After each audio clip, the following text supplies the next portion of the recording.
Buen día amigos, hoy vamos a hablar de el equilibrio ácido-base desde la fisiología en otra edición más de nuestro canal Docencia Médica Argentina.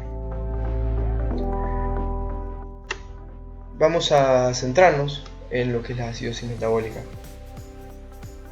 Para eso comenzaremos hablando del metabolismo celular, cómo maneja el ácido la célula. Es el principal productor de ácido, el metabolismo celular. Al salir al extracelular se combina con el bicarbonato y por medio de la ligrasa carbónica forma ácido carbónico que se disocia a agua y dióxido de carbono. Este último se elimina con la ventilación. Eso es como normalmente se produce el metabolismo. A nivel tubular en la orina, la misma enzima metaboliza esta reacción química por la cual el agua y el dióxido de carbono forman ácido carbónico, disociándose en ácido y bicarbonato. El ácido se va por la orina y el bicarbonato vuelve al organismo. ¿Sí? Las funciones que tiene el riñón en este metabolismo es la reabsorción del bicarbonato filtrado a nivel de la nefrona proximal y la sangre y la regeneración del bicarbonato consumido, ¿sí? en el túbulo colector. En este pequeño esquema se puede observar cómo el bicarbonato que ingresa al ultrafiltrado se une con el hidrogenión eliminado por la célula tubular, forman ácido carbónico, se disocia en agua, que evaporina el dióxido de carbono, difunde nuevamente a la célula y le da continuidad a esta fórmula, ¿sí? Que intracelular vuelve a formar ácido carbónico que va a eliminar el hidrogenión a través de este intercambiador sodio-hidrogenión, ¿sí? Por lo cual ingresa sodio y se elimina el ácido, ¿sí? A nivel de la membrana vasolateral, este gradiente va a estar movilizado por la bomba sodio-potasio TPasa, ¿sí? Y este cotransporte del sodio y bicarbonato que va a permitir que el bicarbonato generado en este metabolismo intracelular pueda ser reabsorbido, ¿sí? A la sangre. Bueno, en otros niveles del túbulo colector vemos cómo se elimina a nivel de esta bomba TPasa el hidrogenión, ¿sí? Generando nuevamente la reabsorción de bicarbonato por cada hidrogenión.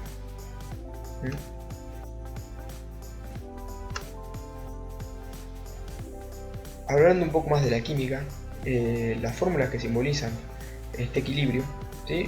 La famosa fórmula de Henderson-Hasselbalch, ¿sí? En la cual la concentración de hidrogeniones va a ser igual a una constante multiplicada a la relación ácido-base, ¿sí?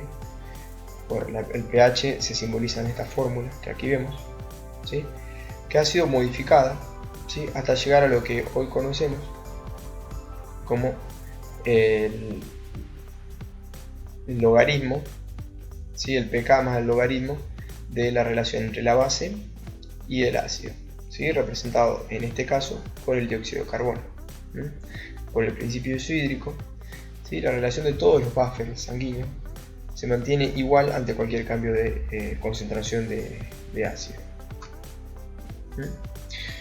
Llevándolo a la clínica y al paciente, cuando estemos ante un paciente, lo primero que tenemos que tener en cuenta es establecer el balance, ¿sí? Si el paciente está perdiendo ácido o ganando ácido, cómo es la situación según la patología del paciente, ¿sí? Obviamente luego realizar el examen físico y ver la historia, los antecedentes de su cuadro, vamos a poder establecer en qué situación se encuentra este paciente, ¿sí? A nivel de laboratorio nosotros vamos a evaluar dos grandes cosas: el sistema metabólico a través de la concentración de bicarbonato en sangre y el sistema respiratorio a través de la presión de dióxido de carbono en sangre. El resultado de ese equilibrio va a ser el pH, que también lo vamos a evaluar, ¿sí? Como repasamos anteriormente la fórmula, el pK más el logaritmo de la base sobre el ácido es igual al pH, y a través de esta fórmula nosotros podemos hallar la coherencia interna, que es para confirmar si nuestro laboratorio es correcto, ¿sí? Acá hay un pequeño cuadrito en donde esto se puede comparar. Vamos a ver cuáles son los mecanismos compensadores de esta patología, o de estos desequilibrios de medio interno. En la acidosis metabólica lo que va a buscar el organismo es disminuir la presión de dióxido de carbono, ¿sí? Que es el ácido, el producto del ácido carbónico, que puede ser eliminado por la ventilación, ¿sí? Entonces, a través de la ventilación va a buscar disminuir la concentración de dióxido de carbono. Sabemos que baja 1,25 milímetros de mercurio dióxido por cada mil equivalente de bicarbonato que baja, ¿sí? En la alcalosis metabólica, por el contrario, tenemos que el organismo busca retener dióxido de carbono cada vez que pierde un bicarbonato, ¿sí?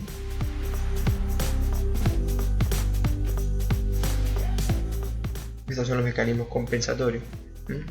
Cuando al revés lo que lo genera no es un problema metabólico, sino un problema respiratorio. Ahí, aquí abajo lo podemos observar. No es el caso de esta charla. Nos vamos a centrar en la acidosis metabólica. Se puede dar por dos mecanismos principalmente, ¿sí? La ganancia de ácidos fijos o la pérdida de bases, ¿sí? De todas maneras vamos a llegar a una disminución en la concentración de bicarbonato a nivel del laboratorio. Claro está que pueden mezclarse estos dos mecanismos y puede ser ambos los mecanismos que desencadenan la acidosis metabólica. Sabemos que para que se establezca el equilibrio ácido-base tiene que haber un equilibrio eléctrico también, ¿sí? Por el cual las cargas negativas y positivas deben estar igualadas, ¿sí? En equilibrio. Por lo tanto, el principal ion positivo que tenemos a nivel extracelular es el sodio, y los iones negativos, a grandes rasgos, tenemos tres iones negativos mayoritarios, que es el cloro, el bicarbonato y lo que se llama la brecha aniónica o el anión restante, ¿sí? Estas tres clases de aniones son los que van a dar el equilibrio con el sodio, ¿sí? El anión restante tenemos que saber que está conformado por proteínas, por ácidos orgánicos y por ácidos inorgánicos. La proteína más importante del anión restante es la albúmina. Después, entre los ácidos orgánicos tenemos el lactato, el piruvato y los cetoácidos, ¿sí? Y los ácidos inorgánicos, sulfato y fosfato.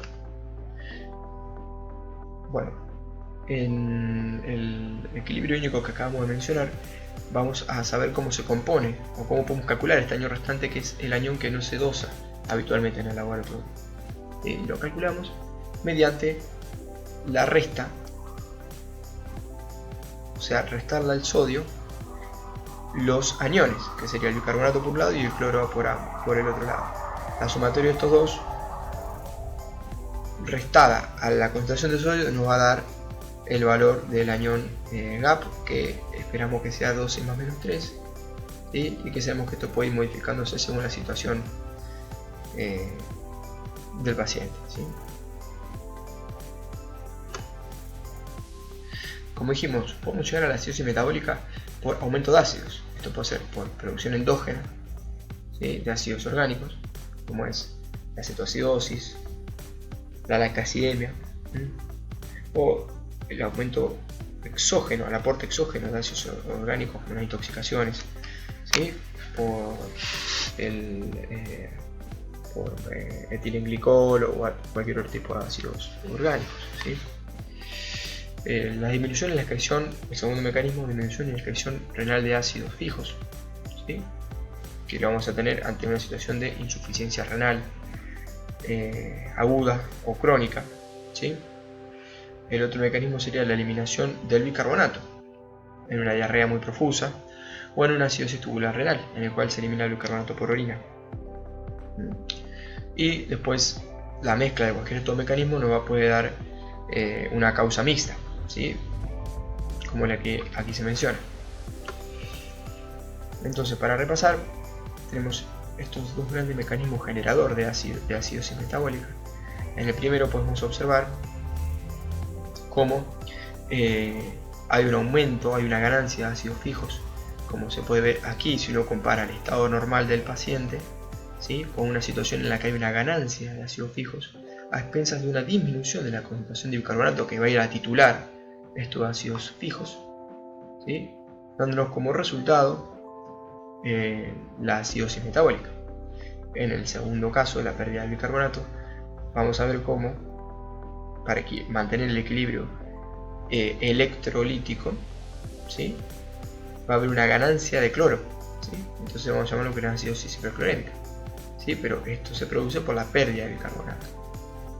Y bueno, y en el tercer caso tenemos una mezcla de los dos, la disminución de la concentración de bicarbonato a expensas de un aumento en el cloro, ¿sí?, por su pérdida, y un aumento en los ácidos fijos. Como dijimos anteriormente, el anión restante representa aquellos ácidos fijos que no dosamos en laboratorio. Ya dijimos cómo se calcula, ¿sí? Y cuando aumenta el ácido, ¿sí?, esto va a ser titulado por el bicarbonato. Entonces esto va a ser en partes iguales, ¿sí? Por cada mil equivalente de ácido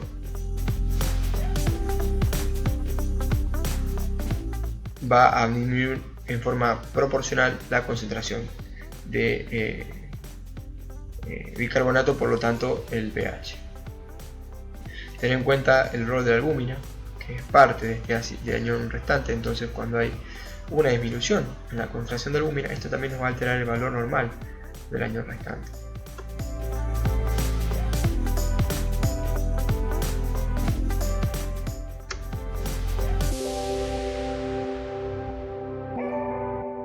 Acá tenemos un ejemplo de cómo cualquier ganancia endógena de ácido, sea por cetoacidosis o por lactacidemia, va a generar aumento en la concentración de hidrogeniones en la sangre. Esto va a ser titulado por el bicarbonato, formando ácido carbónico. Esta a su vez se desdobla en agua y dióxido de carbono, que va a ser eliminado por la ventilación, ¿sí? A nivel renal, esta combinación va a dar como resultado aumento de ácido en la orina. En los casos de la hipercloремia, como dijimos, se puede dar pérdida de bicarbonato intestinal, renal o alguna carga con solución isotónica rica en cloro, ¿sí? ¿En qué nos va a repercutir la acidemia? Va a generar hiperventilación, va a generar cefaleas, confusión, puede generar arritmias cardíacas, ¿sí? Y lo más importante, que va a disminuir la respuesta a las catecolaminas, ¿sí?, generando vasodilatación y vasoconstricción venosa. A nivel de la afinidad de la hemoglobina por el oxígeno, aumenta la liberación, o sea, disminuye la afinidad de esta, aumentando la liberación de oxígeno, ¿sí?, lo cual va a ser contraproducente para el transporte de oxígeno, ¿sí? Y todos los demás desbalances que genera a nivel del metabolismo de glúcidos, potasio, calcio, ¿sí?, y el catabolismo, que va a dar balance negativo con nitrógeno. Entonces, ¿cuál va a ser el tratamiento de esta entidad? Corregir la alteración, básicamente. En el caso de aumento del ácido láctico por metabolismo anaeróbico, vamos a mejorar la perfusión tisular. En el caso de aumento del cetoácido por déficit de insulina, vamos a suministrar insulina con el manejo adecuado de también la cetoacidosis diabética, ¿sí? Y en el caso de una insuficiencia renal con disminución de la excreción de ácidos, lo que vamos a favorecer es la eliminación de ácidos por medio de la diálisis, ¿sí? En qué caso administramos álcali o hacemos corrección de bicarbonato, cuando estamos frente a un error congénito de metabolismo o cuando es una insuficiencia renal crónica avanzada, ¿sí? Por lo tanto, tiene sentido corregir el bicarbonato cuando tenemos que el mecanismo generador es pérdida del bicarbonato, ¿sí?, sea por riñón o por intestino. Entonces, cuando estemos ante presencia de hiperclorémica, ¿sí? Ahí tenemos los efectos que genera la administración de bicarbonato, ¿sí? Y les agradecemos por su atención. Los invitamos a seguir conectados con nosotros. Saludos.